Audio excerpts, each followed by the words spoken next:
Meu povo, minha gente, bem-vindos e bem-vindas. Hoje a gente tem um tema bem bacana. Estava aqui nos bastidores conversando com o Vitão e a gente já estava aqui meio pegando fogo aqui com algumas questões. A nossa conversa hoje é sobre empreendedorismo com ética ecológica.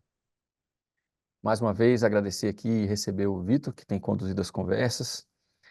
De novo, feito uma ponte entre os comentários, os e-mails, as perguntas que a gente recebe.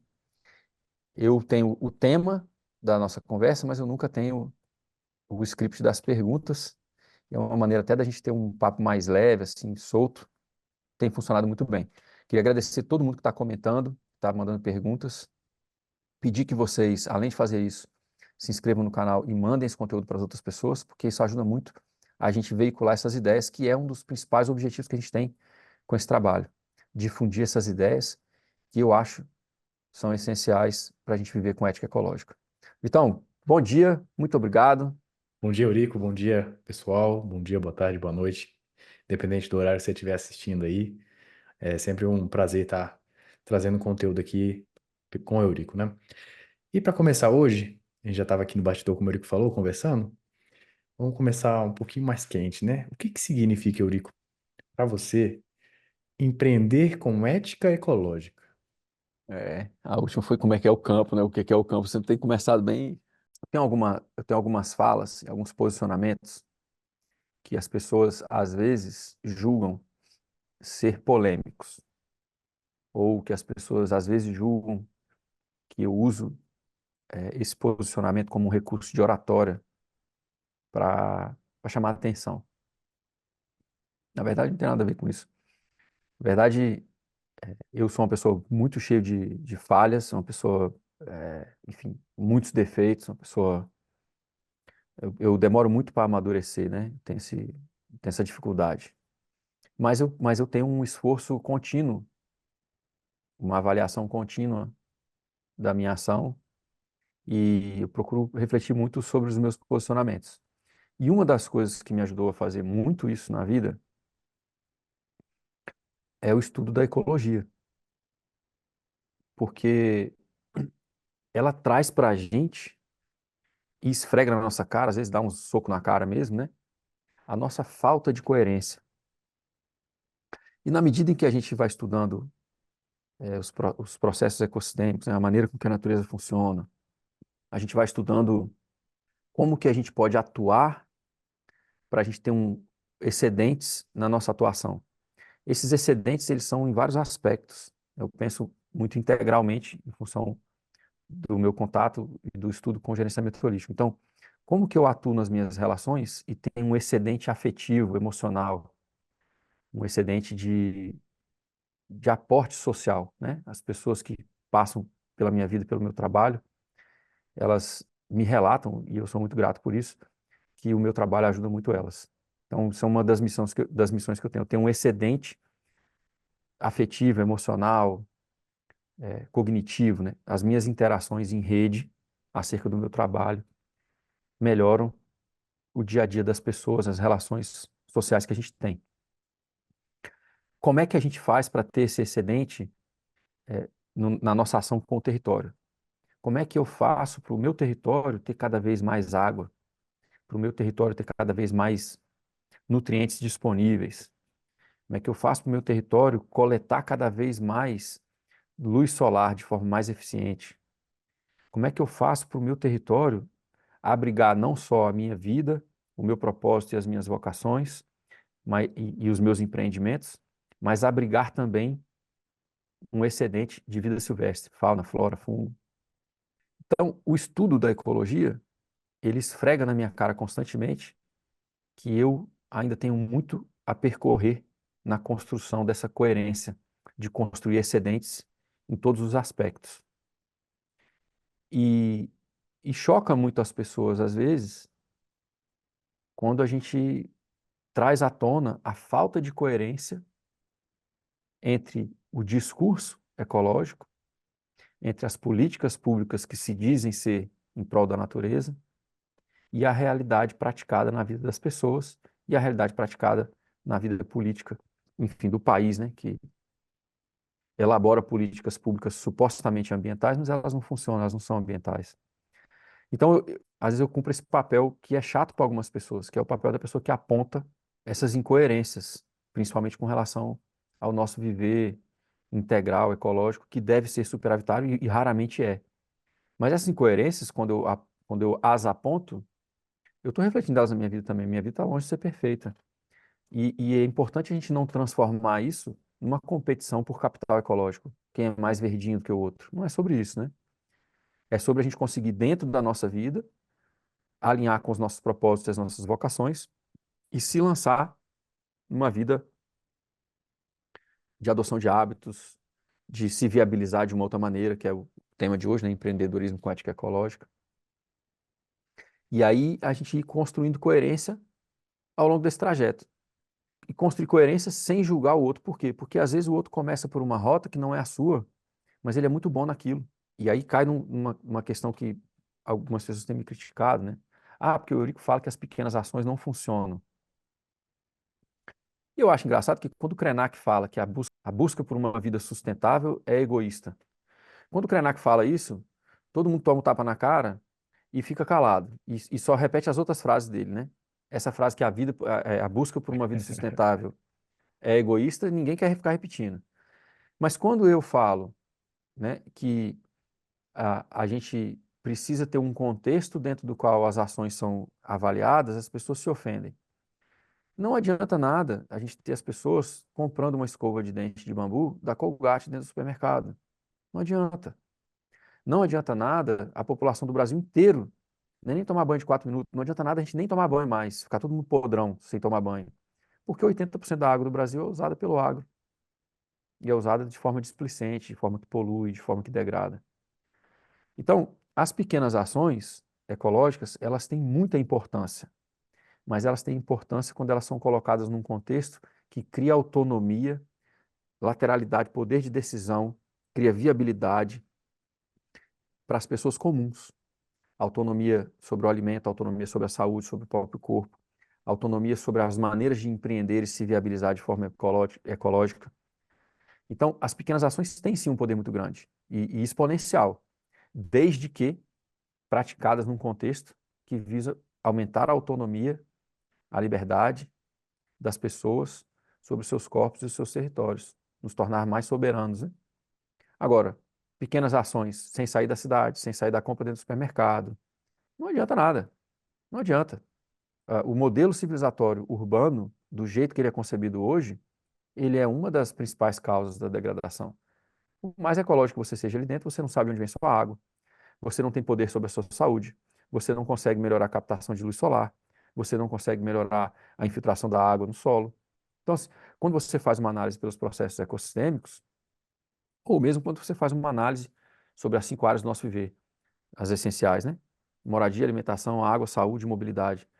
Seja qual for desses dois prismas que você faz uma análise do viver urbano no modelo de civilização atual, a gente tem muito pouco poder de ter de criar esses excedentes ecológicos, sociais, afetivos que eu falo. Então, não sou jocoso é, por recurso de oratória para criar polêmica. Não é isso. É porque eu busco essa vida. Eu busco viver isso. Eu busco os meus mentores e as pessoas que eu leio, as pessoas com as quais eu me inspiro, são pessoas que buscaram esse viver. E fica evidente em todas elas que esse viver tem um custo. E a gente vive um mundo hoje muito mimado, muito imaturo, que as pessoas querem viver só o lado bom das coisas. E o custo exige trabalho, exige sair de onde você está, exige redesenhar a vida, exige um protagonismo pessoal e coletivo que se emancipa das políticas públicas e da dependência do Estado. Então, o empreender com ética ecológica, ele é talvez seja um dispositivo de alinhamento, de coerência. Não é fácil, é constante, é um caminho infinito. A gente pode sempre melhorar com relação ao jeito que a gente vive, nos lugares que a gente vive. E isso, às vezes, é demais para as pessoas. Quando a gente fala sobre ética, a gente está falando de uma discussão filosófica de séculos, né? Inclusive, eu não tenho nem repertório para estar discutindo o que que é ética aqui. Mas dentro desse contexto que a gente traz do empreendedorismo com ética ecológica, pensando nas métricas e indicadores que você traz, você consegue me trazer os fundamentos da ética que guiam esse empreendedorismo que eu posso dizer, cara, esse empreendedorismo ele atua com ética ecológica. Esse aqui diz ter, mas quando você vai ver no social, financeiro ou ecológico, existe uma dissonância. Tem algum fundamento, alguns princípios, algumas práticas, né? Como você fala, princípios e práticas que guiam, que podem guiar essa ética? Muita gente hoje gosta de repetir a frase: nós somos natureza, ok? Certo. É, essa frase, ela tem um intuito muito nobre, que é o intuito de acabar com a distinção entre nós e o ecossistema onde a gente vive. Então, essa frase ela tem um intuito muito nobre. É, ela quer sanar, ela quer curar a desconexão. Esse é um tema, a gente pode falar de natureza, mas algumas pessoas vão trazer ele, por exemplo, para a espiritualidade, né? A religião vem do religare, que é nos reconectar. Eu não sou muito religioso nem muito espiritualista, mas eu acredito que se existe um religare que cura a alma humana, se é que a gente tem uma alma que perdura a morte, ele está muito mais ligado, para mim, com esse viver que te coloca de volta no ecossistema. Esse, para mim, é o principal religare. E a gente pode fazer essa conversa toda sem entrar na semântica do que é ética ou na discussão filosófica do que é ética. Vamos simplesmente voltar para o básico, que eu falo sempre que é uma observação que todas as pessoas podem fazer. Todos os animais, todos os seres vivos, todas as espécies, inclusive de plantas, de fungos e tal, ao viver, melhoram os lugares onde elas vivem. Os únicos animais que não melhoram os lugares onde eles vivem são os que vivem submetidos a uma lógica de gestão humana. Todo animal, ele é energeticamente superavitário durante a vida dele, ele sempre tem mais energia ele sempre produz mais energia do que ele consome. Por isso que ele fica vivo. Tem esse equilíbrio energético na natureza. Bom, se a gente usa a lente, então, dos processos ecossistêmicos, de novo, fluxo solar energético. Precisamos maximizar a luz solar. Ela bate na Terra todo dia e quando a gente sabe captar isso, tridimensionalizar os sistemas, enfim, trabalhar as cadeias de produção não só as cadeias de produção, mas a recuperação de áreas degradadas usando a maximização da luz solar é importante. A gente tem a ciclagem de nutriente. O solo do planeta, ele sempre foi coberto. O solo descoberto é um sintoma da ação humana que não consegue atuar em alinhamento com a natureza. O solo descoberto é como se fosse uma parte do nosso corpo que a pele está em ferida aberta. A natureza ela sempre quer cobrir o solo. Essa cobertura do solo ela tem uma função de ciclar nutrientes. É nessa camada entre o solo inerte e o solo com vida, que é o extrato do solo onde a gente tem uma microbiota, que os nutrientes são biodisponibilizados para a microbiota, né, os pequenos artrópodes, bactérias, micróbios, fungos. Eventualmente, essa vida no solo compõe o sistema digestivo das plantas, que elas não têm sistema digestivo. Então, elas têm ali uma troca simbiótica com bactérias, micróbios e fungos. Esses nutrientes minerais, sais minerais, oligoelementos, ficam disponibilizados nas plantas. A gente está falando de cadeia trófica, né? Essas plantas são ingeridas por outros animais e insetos, e aí dentro da cadeia trófica, esses nutrientes vão se espalhando e eles voltam para o solo, em urina, fezes, carcaça de animal, matéria orgânica de planta em decomposição biológica. Em grande parte do planeta é muito seco e essa decomposição biológica precisa da ação animal. Precisa dos carniceiros, precisa dos ruminantes, para que a gente tenha matéria orgânica em decomposição constante. A umidade do ar não é suficiente para que essa cobertura do solo tenha nutrientes suficientes. Então isso é a ciclagem de nutrientes. E quando a gente tem o ciclo hidrológico.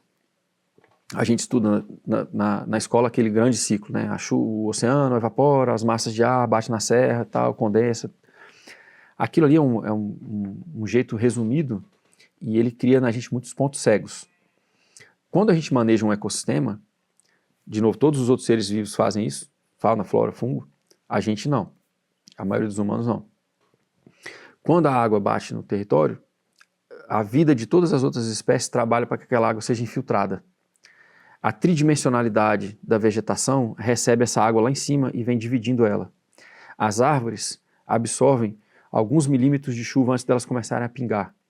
Quando elas começam a pingar, elas pingam pela lateral das copas, depois elas começam a canalizar essa água que vem descendo pelo sistema dos galhos, que é um sistema radicular, um sistema dendrítico ramificado, e aí vem o tronco, e do tronco começa a infiltrar para as raízes. E a partir de um determinado percentual de chuva, né, milimetragem de chuva, começa a ter o que a gente chama de precipitação interna, que é quando começa a chuva a cair mesmo por dentro das copas das árvores. Isso também acontece nas pradarias, vários tipos de capim, vários tipos de arbustos, vários tipos de coisa. Então, a chuva ela é recebida pela natureza de forma a infiltrar ela o mais rápido possível. No ciclo hidrológico, quando a gente atua alinhado com a natureza, a água tem que infiltrar e ela só pode deixar o lugar que a gente vive por evapotranspiração das plantas ou percolando pelo subsolo, recarregando as águas subterrâneas. Quando a gente tem essa maximização da luz solar, essa ciclagem de nutrientes no solo, esse ciclo hidrológico regional, local, funcionando bem, a gente passa a ter a dinâmica das comunidades. Ou seja, a sucessão começa a funcionar cada vez melhor e a gente tem cada vez mais espécies de cada vez maior porte, de várias faixas etárias, enfim, a gente começa a complexificação da vida. Esses 4 processos ecossistêmicos funcionam com as cadeias tróficas, né? Tudo come tudo. E isso ajuda na ciclagem de nutrientes. Inclusive ajuda com que os nutrientes viajem nos lugares.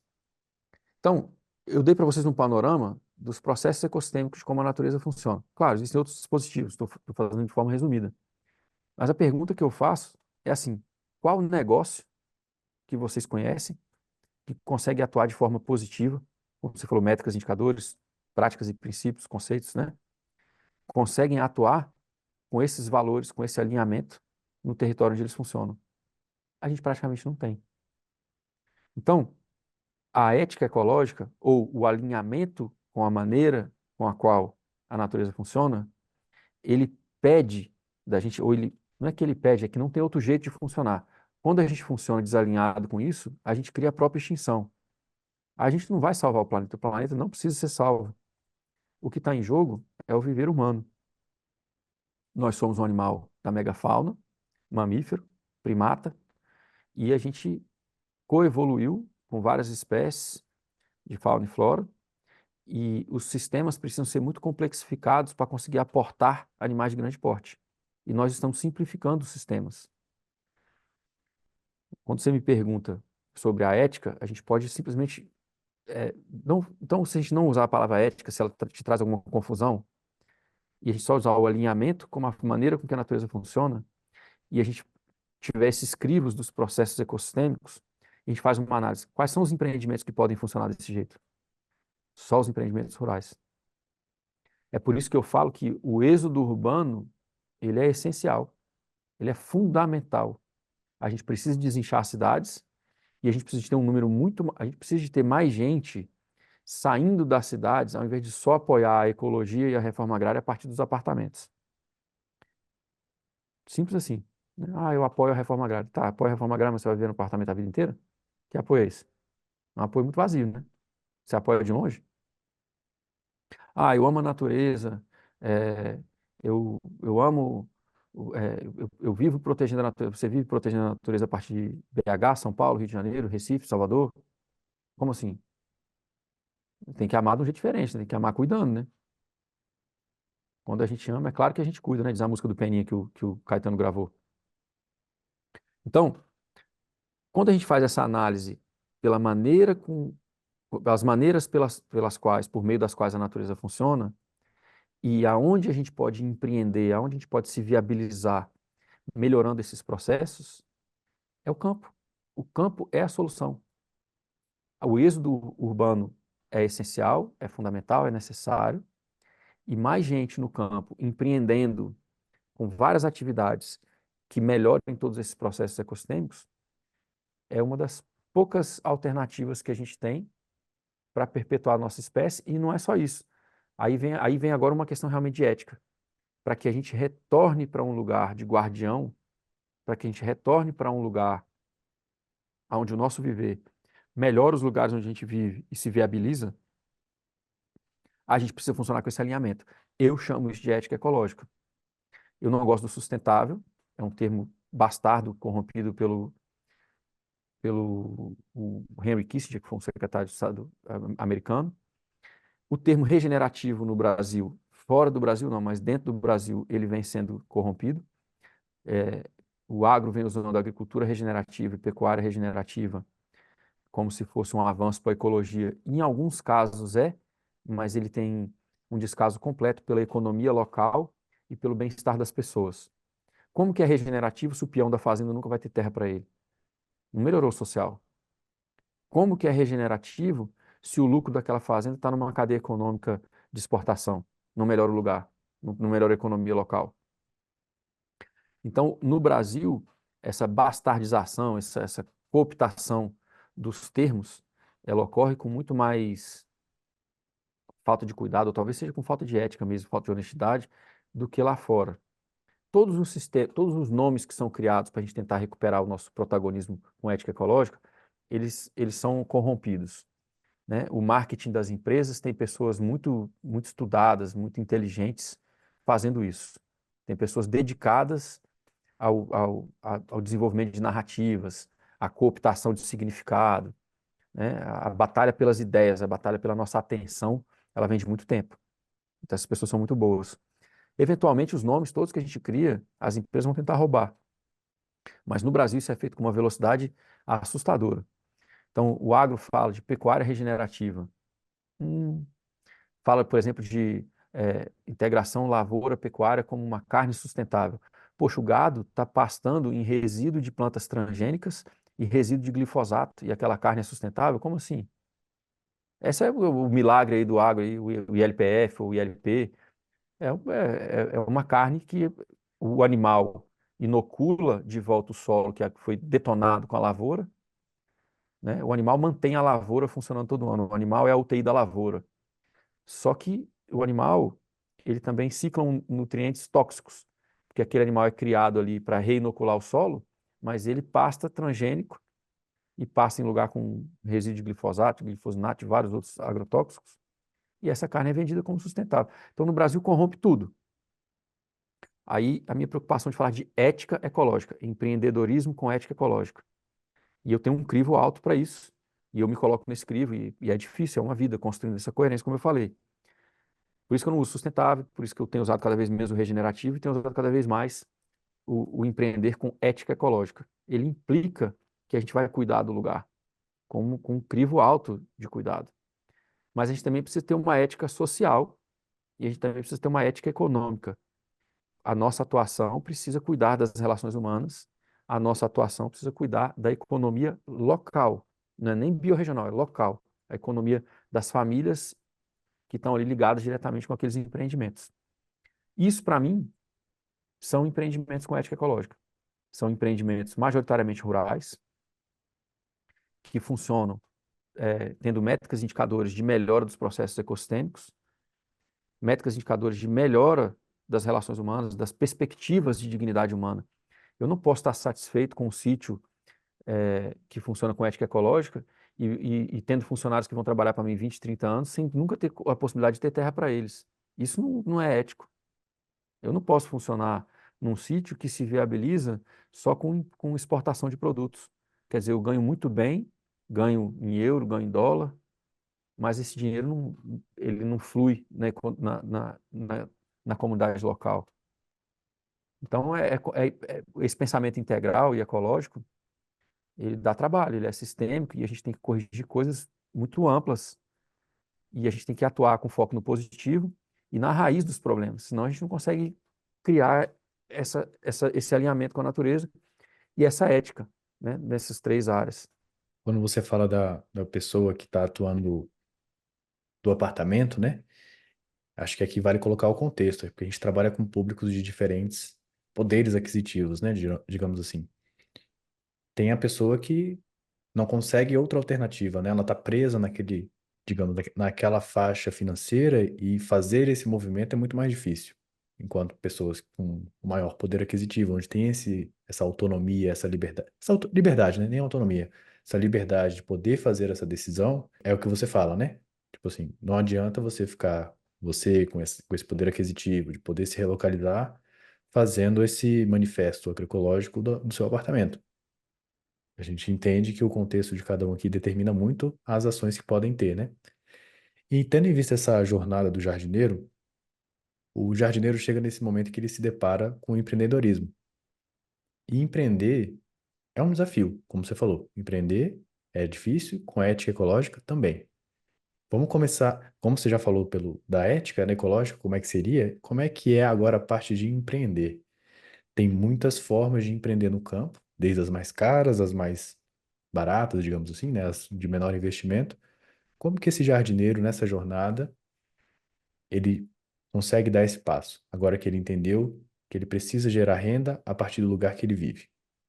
Vitor, a gente precisa contextualizar um pouco isso, porque senão fica parecendo que eu sou uma pessoa que não tem entendimento das complexidades socioeconômicas e culturais do nosso tempo, né?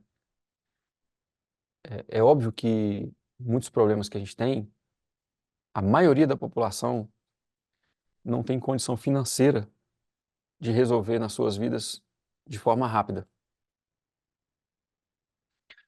No primeiro episódio, a gente conversou um pouco e eu falei que a gente pode fazer um êxodo urbano repentino, forçado, ou a gente pode fazer ele planejado. Essa realidade, infelizmente, principalmente para as pessoas com menor poder aquisitivo, ela é verdade para todo mundo. As pessoas com menos poder aquisitivo, que têm menos chance de se programar para sair, são as pessoas que mais vão sofrer quando a crise vem na cidade. E é uma injustiça. Mas também é uma incoerência esperar que o Estado resolva isso.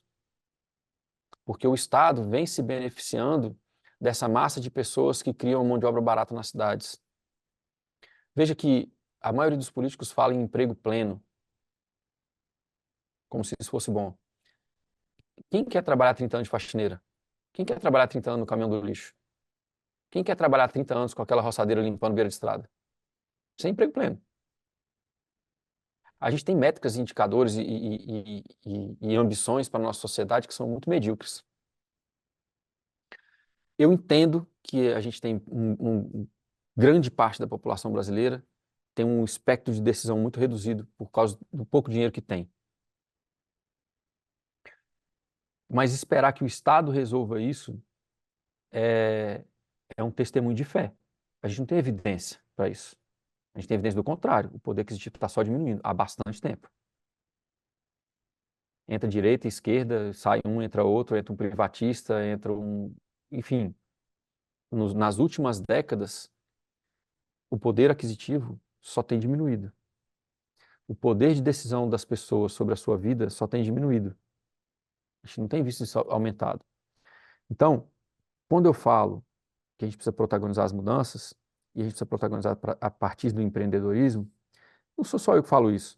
Por exemplo, o Yunus Muhammad, ganhou um prêmio Nobel, né, de economia, ele trabalha com microcrédito. Ele escreveu O Mundo com 3 zeros. Zero desemprego, que é? Zero desemprego, zero emissão de carbonos e zero fome, se eu não me engano. Não me cita que eu estou... Mas o mundo chama o mundo com 3 zeros. E ele traz as soluções do empreendedorismo socioambiental. Se existe um problema local, o jeito mais rápido da gente resolver ele é empreender com ética ecológica. Vou dar um exemplo. As pessoas da região de Bangladesh, as pessoas daquela região estavam com problema de inanição, pessoas com baixa nutrição, dando problema de cegueira, dando uma série de doenças.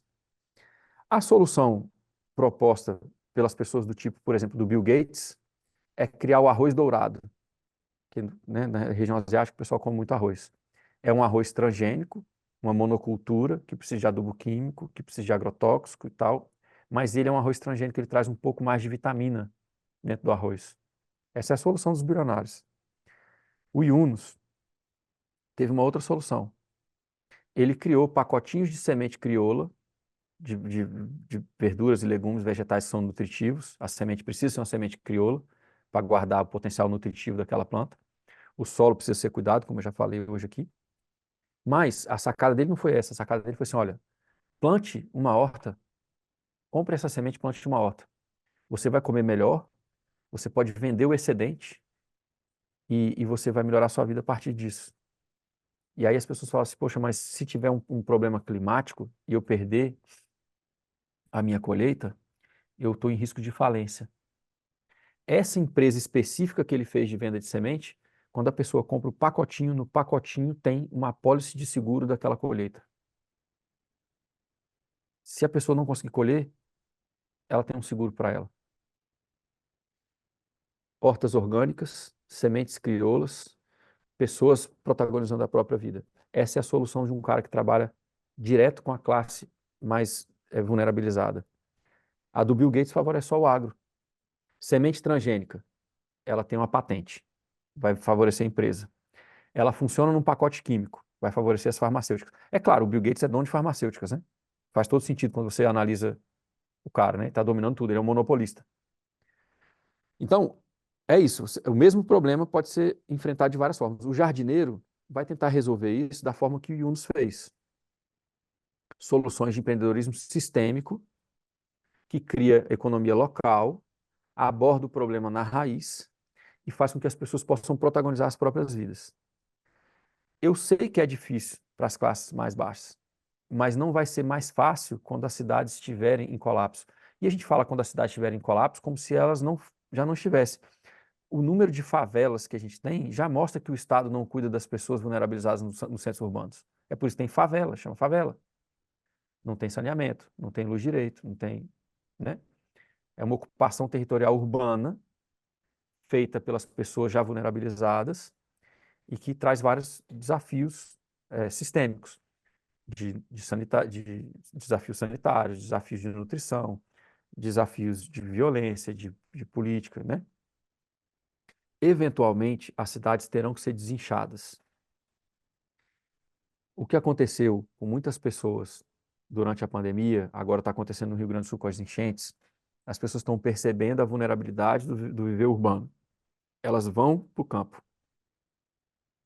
Às vezes elas não vão com o melhor plano, às vezes elas não vão muito bem organizadas, mas elas já entenderam que quando você vai para lugares menos populosos, menos densos, você aumenta a sua lateralidade de decisão.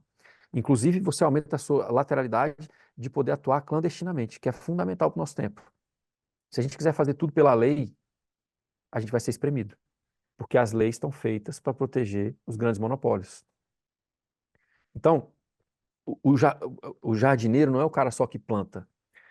De novo, é jornada do jardineiro porque é a pessoa que entende que o caminho dela é atuar o máximo possível onde a mão dela alcança, onde a ação dela tem um efeito positivo. Se você vai fazer isso a partir das cidades, ok, hortas urbanas, o máximo de jardins possíveis comestíveis, é, compras direta, é, jardins de telhado, enfim, tem opções que aumentam um tanto o nosso atuar urbano. Mas na medida em que você consegue abrir mão da vida urbana e se relocalizar, se você tem um emprego ruim na cidade, tem um emprego ruim numa cidade menor. Você já vai, você já vai aumentar a sua chance de estar melhor alimentado. Se você vai para lugares menores, as cadeias de produção e consumo são mais curtas e você consegue se defender melhor ali. Se você paga um aluguel caro na cidade, paga um aluguel mais barato numa cidade menor. Se você paga um financiamento de uma casa ou de um apartamento numa cidade, vende aquele financiamento, mesmo que não seja quitado. Refaz ele num lugar onde você tem pelo menos um quintal. As pessoas têm que entender que nós vamos passar por um momento que a abundância vai estar diretamente ligado com a nossa capacidade de ter um pedaço de chão. E quando eu tenho um pedaço de chão, eu posso atuar nos quatro processos ecossistêmicos e melhorar eles. Eu posso captar água da chuva, eu posso ter um saneamento ecológico, eu posso ter um solo coberto, eu posso ter uma horta, eu posso ter um pomar, eu posso ter pelo menos medos de codorna, um espaço pequeno. Eu começo a ter opções. Essas opções garantem a autonomia, garantem nutrição, garantem que a gente não vai passar fome. E as pessoas têm que entender que o risco que a gente corre daqui para frente é esse. Os sistemas alimentares estão sendo desmontados. Não é conspiração, faça uma análise de evidência. É cada vez mais monopólio, cada vez maior porte. As empresas que hoje são monopólios, por exemplo, da carne, são as mesmas empresas que já estão investindo em carne vegetal e carne de laboratório.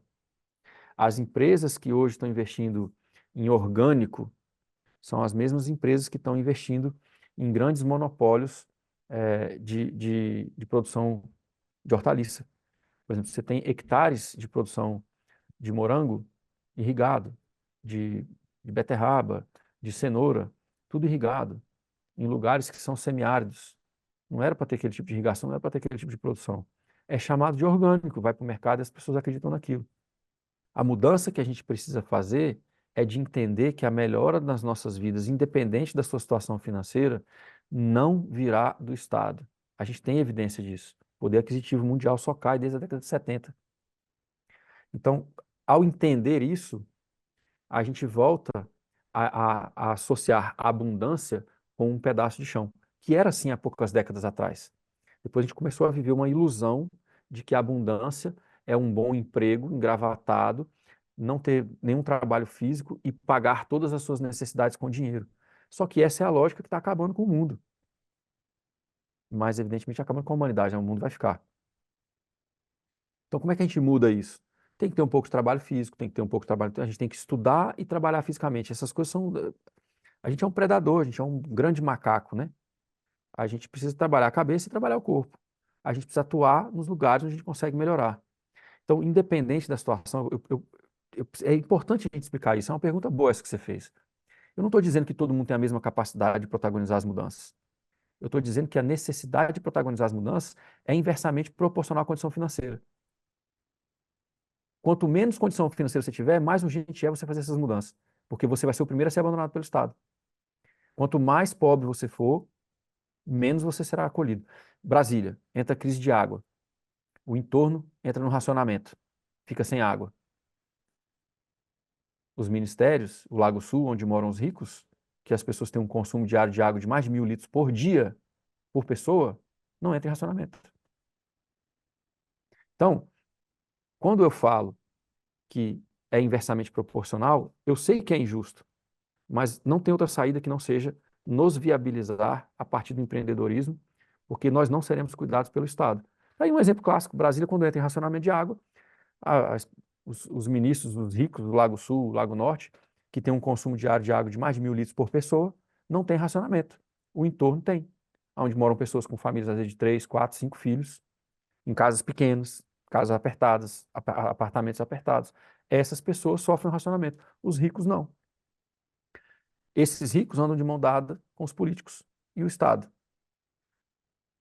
A necessidade de se preparar é inversamente proporcional à condição de se preparar. Quanto menos condição você tem, mais urgente é você encontrar saídas para protagonizar essas mudanças. Porque esse grupo de pessoas é sempre o mais abandonado. Complicado isso, né? É o mundo que a gente vive, ele não é justo, não. Tendo em vista essas premissas, então, qual que seria um caminho viável, já que todo investimento conta, né? Para a gente poder começar a empreender com ética ecológica no campo? Como eu posso empreender no campo, né? A partir de um nível em que eu consigo começar seguro, eu não vou me quebrar fazendo isso, eu vou conseguir equilibrar uma transição de empregos, de trabalhos, conseguir equilibrar minhas qualidades de vida. No começo é um pouco mais difícil, mas quais seriam esses empreendimentos? Você os define? Ô, Vitor, talvez eu não consiga definir os empreendimentos. Eu vou pegar emprestado aqui uma análise do Wendell Berry, né? O Wendell Berry ele vive no rural há muitos anos, tem 80 e tantos anos. Tem um colégio técnico agrícola que foi feito em cima do trabalho dele, um escritor agrário, um poeta americano, escreve amplamente sobre várias coisas, mas ele é conhecido pelo trabalho dele como escritor agrário também. E ele diz que o melhor dinheiro que você ganha é o dinheiro que você não gasta. E ele fala isso no sentido das pessoas que têm um pouco de condição de ter uma horta, por exemplo. Aquele dinheiro, ele não é tributado. Olha que louco. O melhor dinheiro que você ganha é o dinheiro que você não gasta. Você ter uma boa horta, um bom pomar, uma comida, conseguir trocar, ter, talvez, animais, né? De novo, as pessoas vulnerabilizadas no decorrer da história eram as pessoas que carregavam animais, porque o animal, ele se mantém vivo até a hora do abate. Países pobres, países do continente africano, aqui no Brasil, durante a depressão dos Estados Unidos, na década de 30 do século passado, as pessoas que tinham mais hortas eram as pessoas que tinham domínio sobre a sua casa, as pessoas que tinham casa própria. As pessoas que viviam de aluguel, elas viviam com pequenos rebanhos, 2 cabras de leite, meia dúzia de galinha. Aí quando a pessoa tinha que fazer uma mudança, sabe aquelas mudanças que a gente tem, o imagético brasileiro, né? Imaginário que a pessoa, o nordestino saindo de caminhão, com uma mudança em cima do caminhão, né? Que a gente fala cachorro, papagaio e periquito. Na verdade não era cachorro, papagaio e periquito. Era cabra, galinha e porco. A pessoa carregava os animais para poder garantir a soberania alimentar dela, né? A segurança alimentar dela. Então, não consigo talvez definir os empreendimentos, mas eu consigo dar direções. Em que sentido? Você tem que atuar nas suas vocações. Você tem que começar o protagonismo pelas coisas que são preciosas para você. Tem gente que adora ter uma horta, tem gente que adora criar bicho. E aí tem dificuldades. Nas cidades, eu já fiz trabalhos gravados, né, no podcast com pessoas de agricultura urbana, pessoas que fizeram hortas e paisagismo, inclusive, né, nos bairros pobres. Aumenta a o valor nutritivo das pessoas, mas aumenta também a experiência estética. Não é só horta, é flor, é uma árvore, é uma coisa, né, um canteiro vertical bonito. Se você está nas cidades, você tem que estar ligado com movimentos de horta urbana. Você tem que estar ligado com, se você está num lugar, por exemplo, num bairro vulnerabilizado, um bairro pobre, você tem que entender sobre saneamento ecológico. Você tem que talvez ter soluções como os biodigestores, que transformam os efluentes em gás de cozinha. Então você consegue cozinhar sem ter que gastar dinheiro. Essas pequenas soluções, que elas parecem soluções de pessoas pobres, na verdade elas são soluções para as pessoas que querem criar excedente ecológico. Essas pessoas têm uma boa chance de, ao empreender, seguir suas vocações e seus propósitos e criar abundância, mas não é só uma abundância financeira, é uma abundância ecológica também. Claro, se você consegue sair para uma cidade menor, ter uma casa solta, ter uma casa com quintal, aí você já começou a ter possibilidades. Tem um estudo, por exemplo, da Cat Labers, né, que ela fez o The Plumber. Em 10 por 10, um jardim de 100 metros quadrados, um fundo de quintal, ela produz 500 quilos de alimento por ano. Então, como você empreende, vai depender da sua vocação. No caso dela, ela tentou o máximo de produção alimentar para ela, vai nessa lógica que eu estou falando, é o melhor dinheiro que você não gasta, só que esse lugar virou um laboratório. Ela dá cursos de horta, ela dá cursos de desenho permacultural, ela dá cursos de beneficiamento desses produtos. Então, esse empreender, ele vai se ligar de várias formas. Tem um casal na Austrália que eu já visitei a propriedade, tem uma propriedade de 4 mil metros quadrados. Ele dá vários cursos e tal, e é um cara que muito bom de plantio, né? Horta, roça, pomar. Nessa propriedade de 4 mil metros quadrados, ele mantém algumas cabras de leite, porque ele toma leite cru. E ele, obviamente, ele não tem forragem para essas 4 cabras, não tem muito como rodar 4 mil metros, né? Mas ele criou sistemas florestais. Então ele tem as podas e as podas alimentam as cabras. Ele tem galinha, tem pato. Ó, a mulher dele ficou super bem assim com um negócio que ela tem cursos constantes, 2 vezes por mês, ela recebe grupos e esses grupos aprendem a processar esses alimentos e conservar.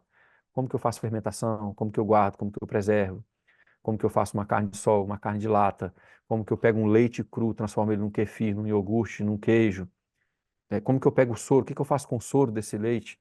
Eu vou ter que alimentar algum animal, normalmente vai para um porco. Então, algumas pessoas pegam alguns grãos, fermentam nesse soro e dão para as galinhas, né? A galinha precisa de proteína animal.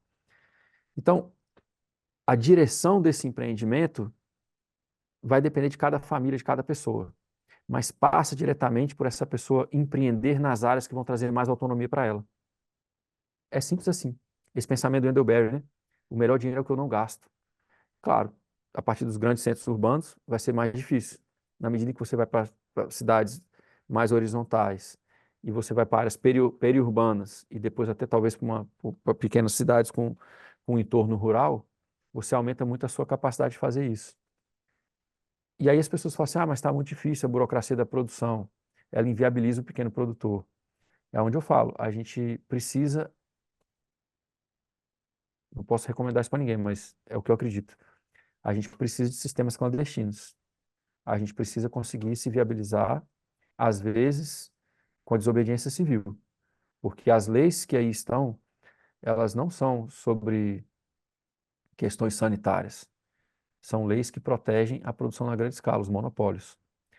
E para que a gente consiga criar novas leis, talvez a gente precise de um número muito grande de pessoas atuando em outro paradigma de sistema alimentar e um número tão grande que seja capaz de botar um pouco de pressão e ter uma flexibilização das leis para as pequenas e médias propriedades. Tudo que viabiliza o empreendedorismo rural para pequena e média propriedade está proibido pela grande escala. Os pequenos abatedouros, o preço é proibitivo. As pequenas granjas de ovo caipira, que são realmente caipira, as exigências sanitárias são difíceis. A produção de suínos, a pasto, a produção de caprinos, de ovinos, tudo que viabiliza uma pequena propriedade tem uma burocracia muito maior e essa burocracia ela é feita para que o pequeno não consiga processar os seus produtos. A lógica que a gente tem das pequenas propriedades rurais é a mesma lógica colonial do Brasil de 1500. O produtor é obrigado a vender produto in natura. Ele não consegue juntar dinheiro. Ele não consegue beneficiar, ele não consegue ter domínio sobre o seu excedente. E isso foi feito de propósito. Para a gente conseguir furar isso, precisa de um pouco de desobediência civil, precisa de um pouco de clandestinidade, precisa de muita imaginação. Esses empreendimentos que funcionam bem, e aqui tem várias coisas, né? Tem até a questão do óleo de cannabis, do CBD, do THC. São medicinas fortíssimas que estão proibidas, que a gente fica discutindo a legalização, e que, óbvio, a legalização traz benefício, não estou discutindo isso. Mas que enquanto não é legalizado, quem precisa, precisa de todo jeito. E vai usar e vai comprar. Precisa ter alguém que forneça. E aí a gente precisa de transparência. A gente precisa dar para as pessoas que consomem os nossos produtos e serviços a transparência de poder visitar os nossos empreendimentos a qualquer momento. Nós não precisamos de selos, nós não precisamos de rótulos que digam que nós somos orgânicos ou seja lá o que for. O que nós precisamos é de criar um relacionamento direto com os nossos clientes nesses empreendimentos que têm ética ecológica. Quando o nosso cliente é educado da importância e da ética ecológica do nosso serviço, do nosso produto, os rótulos são descartáveis, se tornam obsoletos. Então, não consigo dizer o que cada um tem que fazer em termos de empreendimento. O que eu consigo dizer é que esse empreendimento tem que ser o melhor dinheiro que você não gasta, ou seja, você começa um empreendimento por um viés de coisas que te tragam mais autonomia, mais soberania alimentar, mais intimidade com o seu território. E num segundo momento, que esses empreendimentos sejam baseados em laços comunitários fortes, que talvez consigam perdurar, inclusive, a necessidade de funcionar de forma clandestina, de forma que desobedece civilmente algumas leis que não fazem sentido. Não estou recomendando, não, tá, gente? Cada um governa a sua vida aí. Eu estou dizendo que eu vejo que é necessário. Você traz muito no seu trabalho uma ramificação do empreendimento, né? Os empreendimentos móveis. Como é que você pensou o seu empreendimento no campo e como é que você utiliza dessa ramificação para que o seu empreendimento ele tenha um potencial de sucesso maior? Ou isso não está relacionado? Vitor, você lembrou um negócio muito importante, né? As pessoas que estão na cidade, elas podem montar empreendimentos no campo, mesmo antes de mudar das cidades. É a lógica dos empreendimentos móveis, né? Muita gente na Austrália, nos Estados Unidos, tem oferecido serviços ecológicos ou de manutenção de propriedades com rebanhos. Algumas pessoas, por exemplo, estão limpando as capoeiras usando os suínos, os porcos. Algumas pessoas estão usando os caprinos. Algumas pessoas usam rebanhos mistos de caprinos e ovinos. Você precisa ter um lugar onde você tem uma base, obviamente onde esses animais ficam, um, um pequeno caminhão de transporte, e você é pago para alimentar os seus animais fazendo manutenção de outras áreas. Olha que interessante, as pessoas falam de comer menos carne é uma direção ambiental. A gente precisa comer mais carne que é produzida da maneira ecológica. Por quê? olha que interessante, se a gente fizesse o manejo do paisagismo das cidades usando animais, aumenta a soberania alimentar, aumenta, diminui o risco de desnutrição e alimentos não nutritivos, né? É um problema que a gente tem nas classes vulnerabilizadas. Às vezes tem um nível de caloria suficiente, mas aquela caloria é vazia, refrigerante, ultraprocessado e tal. A pessoa fica gorda e malnutrida ao mesmo tempo. Então, a gente pode ter os animais cumprindo esses papéis, né? Então, essa é uma maneira. As hortas urbanas, mas os pequenos rebanhos, algumas pessoas, inclusive, têm nas cidades, quando elas têm um lote vazio, elas conseguem ter uma cabra de leite ou conseguem engordar um pouco, desde que elas tenham um acordo com os restaurantes, com os lugares, né? E consigam alimentar aqueles animais. De novo, a vigilância sanitária vem em cima. Quem consegue fazer isso, às vezes faz na clandestinidade mesmo. Tem uma aluna, ela foi aluna não sei se foi de jornalismo ou de escrita, ela foi aluna do Michael Pollan, eu esqueci o nome dela. Ela fez vários experimentos, escreveu um livro, ela fez uma cabra de leite, ela fez horta urbana, ela morava em São Francisco, na Califórnia. E ela foi documentando a jornada dela, aprendendo a dominar mais enfim, o sistema de produção para o alimento dela, a partir dos ambientes urbanos. Tem documentário sobre ela, não vou lembrar o nome dela agora. Ela andava com as cabras em coleira, igual cachorro, tinha 2 cabras de leite, e aí ela fala que o auge da loucura dela foi quando ela pegou um porco. E ela não sabia direito, e ela pegou um porco de uma raça grande. E aí ela teve que fazer vários acordos com vários restaurantes para pegar o resto dos restaurantes para alimentar o porco. E aí o porco gerou para ela um outro problema, que ela tinha que fazer a compostagem das fezes, e era muito, ela pegou um porco grande, né? É uma história bem engraçada, ela é bem cômica, assim, ela faz chacota dela mesmo, bem interessante. Mas ela mostra isso, possibilidade de empreendimento urbano com empreendimentos que estão ligados com a vida rural. E aí, voltando para a sua pergunta, né? Os negócios móveis, eles são uma extrapolação de um alinhamento com a natureza.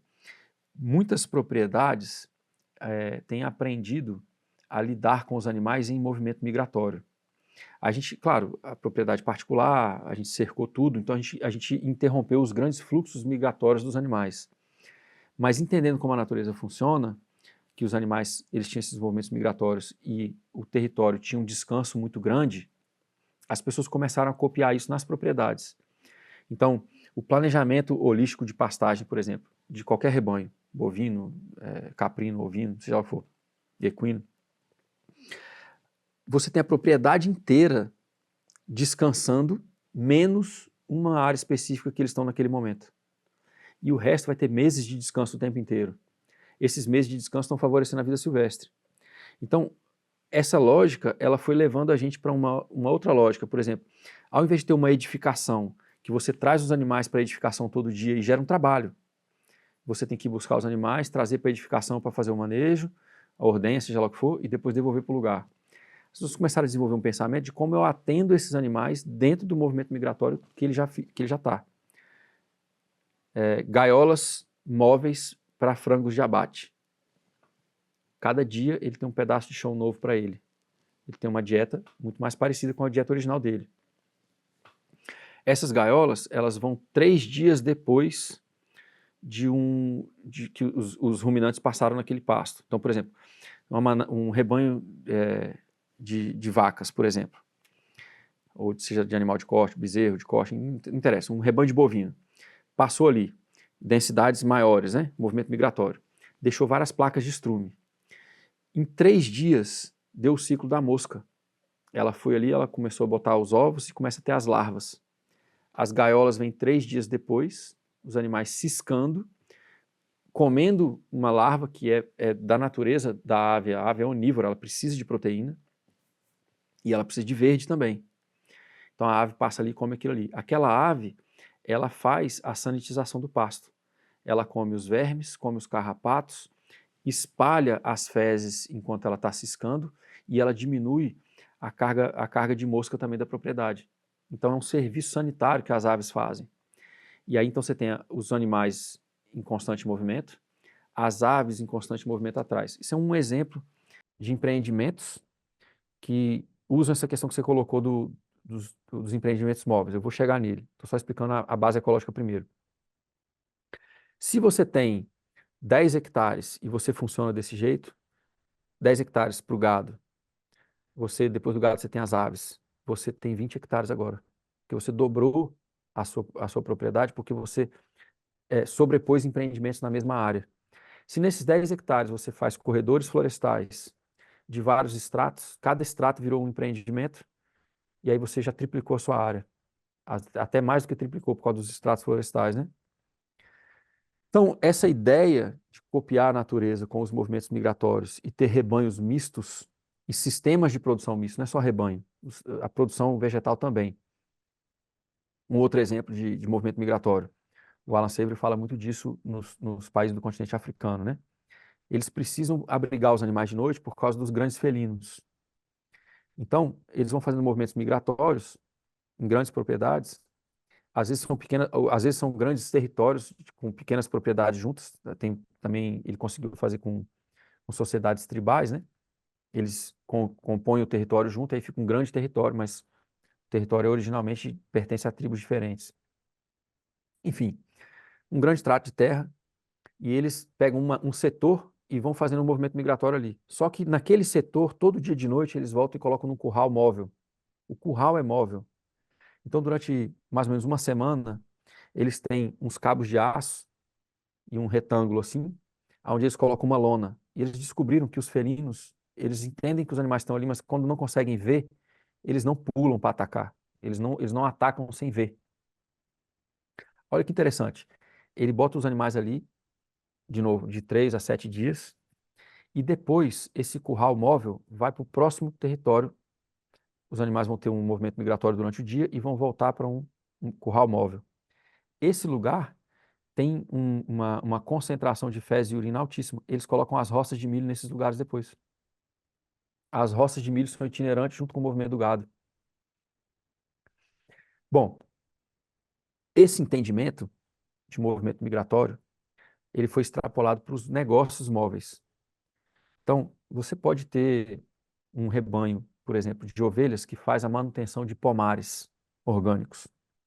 Ao invés de ter que roçar ou usar um químico, ou usar, por exemplo, uma água fervendo, que às vezes as pessoas usam o vapor de água para matar algumas ervas, algumas plantas espontâneas, né? Você tem os ovinos. Aí, olha que interessante, o ovino faz a manutenção, já fertiliza e melhora a ciclagem de nutrientes daquele lugar. As frutas vão estar mais nutritivas por causa dessa simbiose. E você que é o dono do rebanho de ovino, não precisa ser o cara que é o dono do pomar. Você pode prestar o serviço para o pomar. Isso é feito em pomares de pecan, é feito em produção de uva, em produção de frutas de caroço, né? Nêspera, pêssego e tal. É muito comum, mais comum fora do Brasil, infelizmente. Esses negócios, você não precisa ser o dono da terra, você só precisa ter o rebanho móvel. E eles vão nessa lógica que eu falei, de que a gente está criando tudo mais móvel. Ordenha móvel, curral móvel, galinheiro móvel. Funciona muito melhor e a gente resolve um problema que é de concentração de um recurso em uma área só. Quando a gente tem muito estrume numa área só, ele vira poluente, quando a gente não consegue usar. No caso dos currais móveis do Alan Savory, ele conseguiu fazer na medida certa. Ele deixa ali, fica bem fertilizado, deixa descansar alguns dias, algumas semanas, depois vem e faz a roça ali. Plantio direto, não precisa nem arar, que é um outro problema que a gente tem na produção. Então, os negócios móveis, eles surgem do entendimento de que nos territórios onde a gente vive e produz nosso alimento, a gente deveria estar copiando melhor a natureza. E eles trazem a possibilidade para quem ainda não tem terreno, conseguir arrendar terra ou conseguir prestar serviço para quem tem terra e ter um negócio que já é baseado no campo, mesmo que você não tenha um sítio. É muito interessante, né? E como é que um jardineiro, né, passando aqui da jornada do jardineiro, vamos pegar essa pessoa que decidiu ir para o campo, tá avaliando isso, e esse jardineiro agora, ele quer começar a empreender. Qual é a sua recomendação? Vitor, três riscos principais dos empreendimentos rurais, né? Principalmente da produção primária. A dívida, a sazonalidade, né? A questão de mudanças climáticas, secas, enchentes e tal, e a variação do preço de mercado.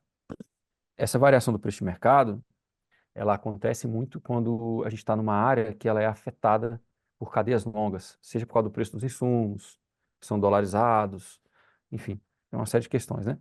Então a gente precisa desenhar empreendimentos que eles, de alguma forma, nos protejam contra esses três maiores riscos. O primeiro é a dívida, depois a sazonalidade e depois o preço de mercado.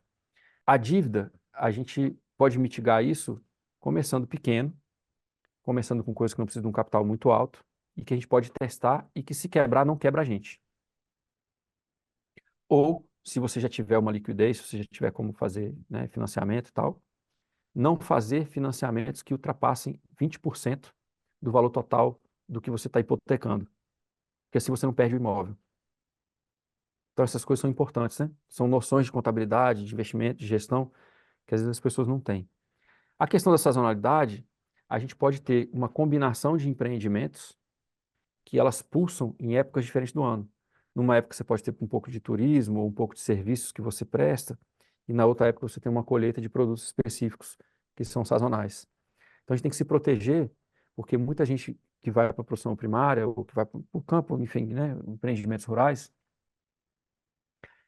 tem safras em épocas específicas do ano e outras épocas do ano fica sem dinheiro. E o que você gera em determinada época, você tem que fazer o gerenciamento da sua contabilidade para você espaçar aquele dinheiro. E isso é difícil para muitas famílias, né? Então a gente tem que ter alguns empreendimentos que eles pulsam em épocas diferentes do ano. E por fim, no preço, na questão da variação de preço de mercado, a gente tem que trabalhar sempre que possível na venda direta. Tentar não vender para atravessador. Se você se viabiliza e grande parte do seu escoamento está ligado com terceiros, supermercado, escola, seja lá o que for, quando tem uma mudança muito grande sociopolítica ou econômica, você fica sujeito àquilo ali. E quando você faz venda direta, você tem uma relação direta com quem depende do seu produto. Então você se protege melhor. Isso é para mitigar esses três riscos. O jeito que a gente faz isso, esses negócios, esses empreendimentos, eles estão na dimensão do que é complexo na nossa vida. É complexo porque tem a organização humana, a organização econômica do empreendimento e a organização ecológica. Então, são muitas variáveis que a gente não consegue dominar. E aí, para essas coisas que a gente não consegue dominar, é, tem a ver de novo, com essa área do complexo, a melhor maneira da gente fazer isso é fazendo testes seguros. Teste seguro é um termo, uma tradução livre de uma prática do Dave Snowden. Ele criou uma estrutura de criar sentido e chama Kinevin. É uma palavra celta.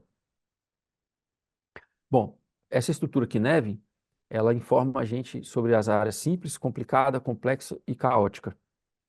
E no complexo, a gente tem que fazer esses testes e a gente descobre as melhores práticas para a nossa combinação de propósito, vocação, necessidade de dinheiro e o tipo de negócio. Então não adianta você escutar muitos especialistas. Você pode escutar o especialista como parte de um quebra-cabeça que na verdade é você que tem que montar. Então o teste seguro, ele pode ser aplicado em várias condições. Ele pode ser aplicado em um pequeno empreendimento, ele pode ser aplicado para você entender o funcionamento dos animais na sua propriedade ou o funcionamento dos animais em um negócio, um empreendimento móvel. Então, ele pode ser aplicado toda vez que você tem uma situação complexa. De novo, situações complexas têm a ver com organizações humanas, ecossistemas ou sistemas de produção complexos, né? E, e economias. E a importância do teste é você fazer um teste que ele seja pequeno o suficiente para não colocar em risco a sua viabilidade. Se você falhar ou falir, você tem que entender que, na verdade, você não falhou. Deixa eu colocar isso melhor. Se você falir, você não falhou. Por quê?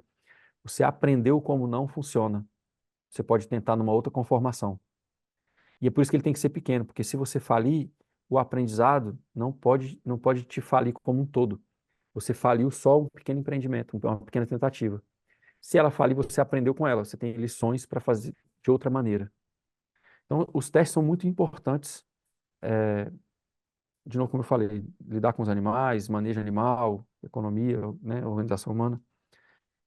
E eles têm uma outra informação que eles carregam, né? Esses empreendimentos todos, eles têm que estar ligados com o propósito e as vocações das pessoas. Da maneira que eu trabalho, informada pelo gerenciamento holístico, a gente não pensa nos empreendimentos como a coisa mais importante das nossas vidas. A coisa mais importante das nossas vidas é a gente conseguir amparar o nosso propósito, as nossas vocações e a nossa visão de futuro para a nossa família, para o nosso território. Os empreendimentos, eles podem mudar de configuração, de formato, ou podem mudar por completo. Os empreendimentos vêm para apoiar essa vida. Então, os testes também são importantes nesse sentido, porque muitas vezes você não vai funcionar sempre com o mesmo empreendimento. Essa linearidade é um apego, talvez seja uma miopia, né, que a gente tem na nossa cultura.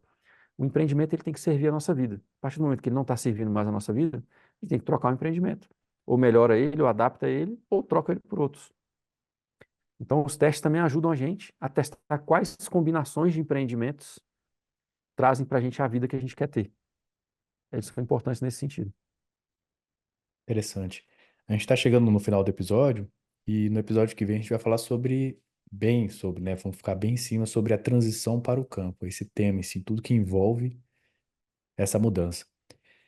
E meio que para conectar com isso que você falou, como que um empreendimento consegue, inclusive, às vezes bancar essa transição para o campo, né? Ou não consegue bancar, ou como é que você consegue já construindo esse viver no campo, nessa transição, aprendendo a empreender, fazendo um teste seguro, como é que a gente conecta tudo? Um dos maiores problemas que a gente tem das pessoas que estão fazendo transição hoje para o campo é que elas fazem uma transição geográfica, mas elas não fazem uma transição econômica. Isso gera muito divórcio, isso gera muita frustração, porque a pessoa se muda geograficamente, mas o ganha-pão dela, o dinheiro dela, a renda dela, continua vindo da, da cidade, de empregos que têm mais a ver com a vida urbana. Emprego, serviço, negócio. E isso, no pensamento ecológico, não deixa de ser um insumo externo, né? Você muda para um lugar, mas o seu sustento não está amarrado com o território. Então você tem sempre um insumo externo.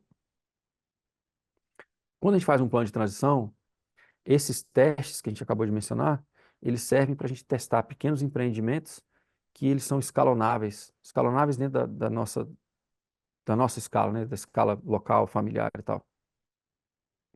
Na medida em que você planeja uma transição geográfica, você tem que planejar junto com ela uma transição econômica. Se parte da sua renda não começa a vir desde o começo do lugar onde você pensa em se mudar para ele, você pode aterrissar nesse lugar, mas a sua vida nunca se locupleta ali, porque você está sempre trabalhando fora. Isso pode gerar, como eu falei, estresse entre o casal, frustração, pode gerar uma propriedade rural que vive exclusivamente de insumos externos, e eu não julgo, tem muita gente que faz isso, mas não é um pensamento ecológico. No pensamento ecológico, a propriedade gera o excedente para ela se viabilizar. Empreendimentos com ética ecológica em um território devem ser capazes de criar o excedente para que a gente consiga cuidar daquele território. Então, o território cuida da gente e a gente cuida dele. Eu acho que junta nesse sentido. Os testes seguros, eles dão para as pessoas que estão pensando uma transição uma maneira de testar pequenos empreendimentos e fazer, ao mesmo tempo, a transição de fonte de renda para a transição econômica, junto com a transição geográfica. Quem não faz isso, aí de novo aquela coisa que eu falo, né? O caminho precisa ser uma amostra da vida que você quer levar. Se você quer levar uma vida mais rural, uma vida com intimidade com o território, e aí você faz essa transição mantendo a sua fonte de renda em outro lugar, o seu caminho não está sendo uma amostra dessa vida. Então, o teste, ele precisa testar possíveis negócios que acompanham o seu movimento de transição e relocalização. Senão você faz uma transição geográfica, não faz a transição econômica, e você começa a ter uma série de consequências indesejadas. Inclusive, de depender de flutuação, de novo, de possíveis crises sociopolíticas e econômicas fora. Você está num sítio, mas o seu viver está todo ligado com a macropolítica. Tem flutuação lá fora, afeta direto a sua vida aqui dentro. Na medida que você vai para o rural, de novo, como eu falei, os pequenos passos que a gente dá, as pequenas ações, elas devem aumentar cada vez mais a nossa soberania sobre os nossos corpos, a nossa saúde e o nosso território. Eu acho que é por aí. Maravilha, Eurico. Então, a gente se fala no próximo episódio, a transição para o campo. Valeu, gente. Manda os comentários, manda as perguntas e os e-mails que a gente tenta abordar eles aqui. Então, muito obrigado. Valeu.